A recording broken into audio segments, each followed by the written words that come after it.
بسم اللہ الرحمن الرحیم۔ پروگرام لاجک وتھ سلمان عابد، ہمارے تجزیوں اور تبصروں کو جاننے کے لیے چینل کو ضرور سبسکرائب کیجیے گا۔ آج ہم گفتگو کریں گے گلگت بلتستان کے انتخابی مارکے کے حوالے سے۔ ایک بڑا انتخابی مارکہ اس وقت گلگت بلتستان میں لڑا جا رہا ہے۔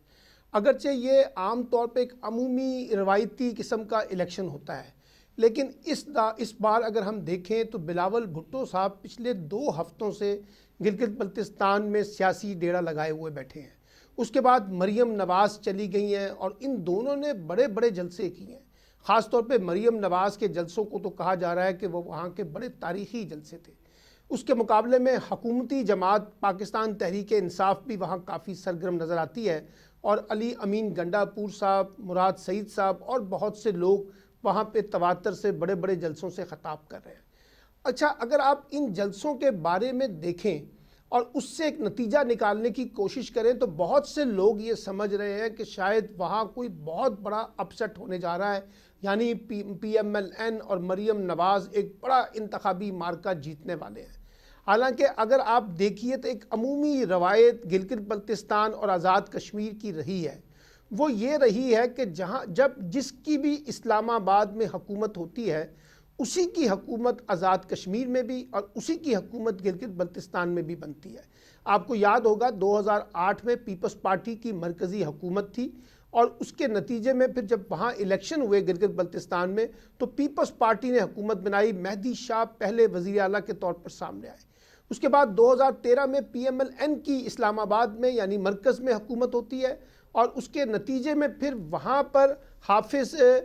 الرحمان صاحب جو ہے وہ وزیر اعلیٰ بنتے ہیں مسلم لیگ نون کی جانب سے۔ اب وہاں 2020 میں ایک تیسرا انتخابی مارکہ ہونے جا رہا ہے، جس میں بظاہر تو لگتا یہ ہے کہ جیسے اسلام آباد میں پی ٹی آئی کی حکومت ہے، ویسے ہی گلگت بلتستان میں پی ٹی آئی کو ہی کامیابی ملے گی اور وہی حکومت بنانے کی پوزیشن میں ہوگی، کیونکہ کہا یہ جاتا ہے یہ ممکن نہیں ہے، مشکل بات ہے کہ اسلام آباد میں کسی اور کی حکومت ہو اور گلگت بلتستان یا آزاد کشمیر میں کسی اور جماعت کی حکومت ہو۔ یہ تو ایک روایتی تجزیہ ہے، لیکن اب اگر ہم وہاں کی ڈائنامکس کو دیکھیں تو اس وقت وہاں کے گلگت بلتستان کے 10 اضلاع میں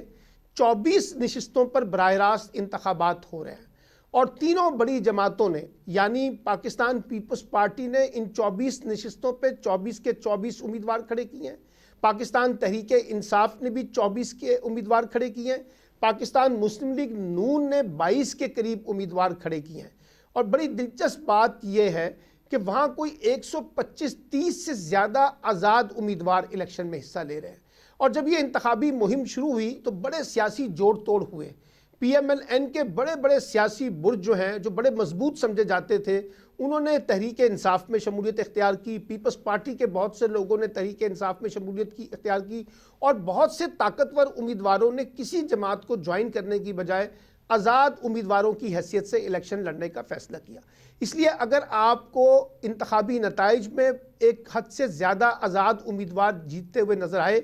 تو پھر آپ یہ سمجھیے گا کہ ان کا یہ فیصلہ کہ وہ کسی جماعت کی بجائے، کسی جماعت کا ٹکٹ لینے کی بجائے آزاد حیثیت سے انتخابات جیت سکتے ہیں، اس کا مطلب ہے کہ جو بھی حکومت بنے گی اس میں آزاد امیدواروں کا بھی ایک بڑا کردار ہوگا۔ ایک بات، اچھا 2 سروے آئے ہیں، ایک گیلپ کا آیا ہے اور ایک پلس کا آیا ہے۔ دونوں نے عمران خان کی مقبولیت کو، پی ٹی آئی کی مقبولیت کو زیادہ قرار دیا ہے بمقابلہ بلاول بھٹو کے اور مریم نواز کے، اور یہ بھی کہہ دیا دونوں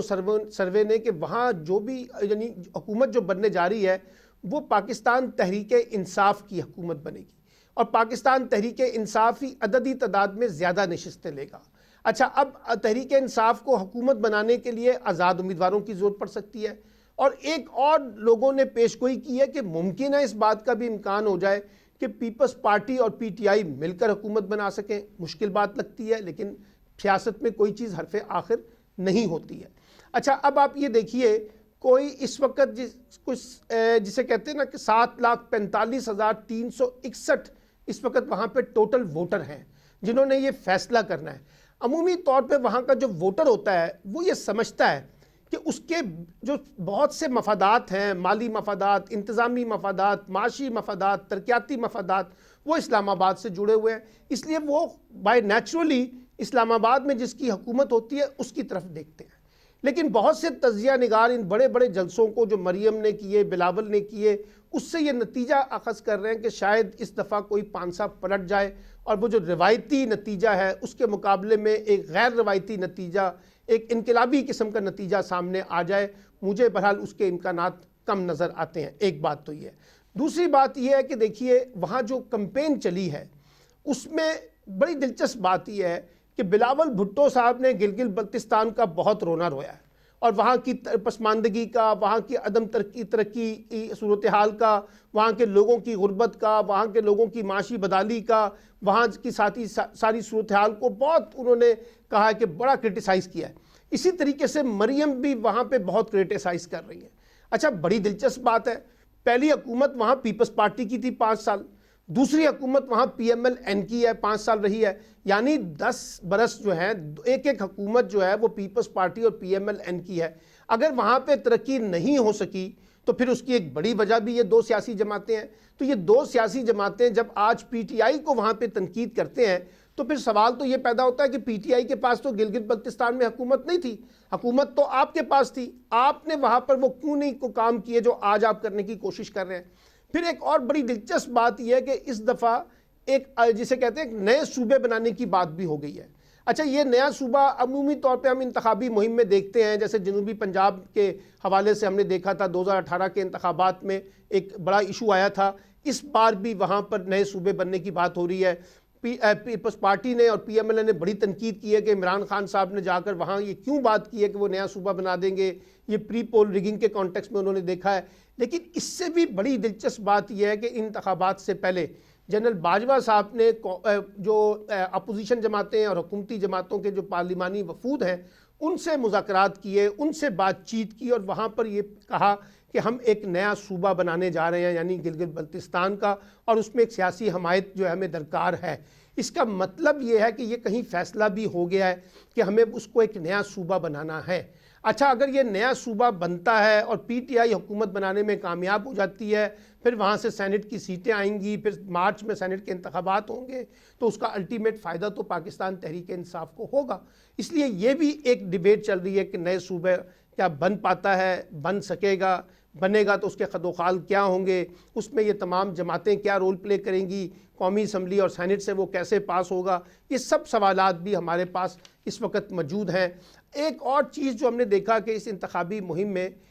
جو لینگویج اختیار کی جا رہی ہے اپوزیشن جماعتوں سے یا حکومتی جماعتوں سے، اور خاص طور پہ جو لب و لہجہ علی امین گنڈا پور نے اختیار کیا ہے، وہ واقعی قابل مذمت ہے۔ دیکھیے، سیاست میں ہمیں اخلاقیات کا دامن نہیں چھوڑنا چاہیے، سیاست میں ہمیں معاملات کو اس حد تک نہیں لے کے جانا چاہیے کہ بند گلی کی طرف لے جائے۔ اس لیے یہ جو انتخابی مہم میں ہم نے صورتحال دیکھی ہے، یہ بھی کوئی اتنی اچھی صورتحال اس وقت نہیں ہے۔ ایک اور چیز جس کو دیکھیں کہ بہت سے لوگ جو میں نے آپ کو کہا کہ ناراض ہیں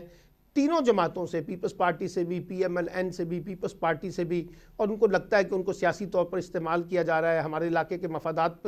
کے خلاف جماعتیں جو کام کر رہی ہیں، اس کی بھی ریزرویشنز ہمیں نظر آتی ہیں۔ لیکن جو سب سے امپورٹنٹ فیکٹر ہوگا وہاں پہ، وہ وہاں کا یوتھ کا فیکٹر ہوگا کہ یوتھ کس کا ساتھ دیتی ہے۔ عمومی طور پہ ہم کہتے ہیں کہ عمران خان صاحب یوتھ میں بڑے پاپولر ہیں، لیکن اب دیکھ لیں گے کہ مریم نواز وہاں پہ کیا مومنٹم کریٹ کرتی ہیں۔ وہ انتخابی نتیجہ جو جلسوں میں ہمیں نظر آ رہا ہے کیا اس کو ریفلیکٹ کر سکے گا ان کے حق میں، پیپلز پارٹی کے حق میں اس طرح سے چیزیں آ سکیں گی جیسے پیپلز پارٹی کہہ رہے ہیں۔ اچھا، بعض لوگوں نے شاید یہ منطق بھی نکالنے کی کوشش کی ہے کہ کہیں پیپلز پارٹی اور اسٹیبلشمنٹ کے درمیان کچھ ڈیل ہو چکی ہے، اور اس ڈیل کے نتیجے میں شاید گلگت بلتستان میں پیپلز پارٹی کی حکومت بنے، وہاں کوئی سپیس ملے۔ میں اس امکان کو مسترد کرتا ہوں، میں نہیں سمجھتا کہ کوئی اس طرح کی بات چیت ہے۔ جو بھی جماعت جیتے گی وہ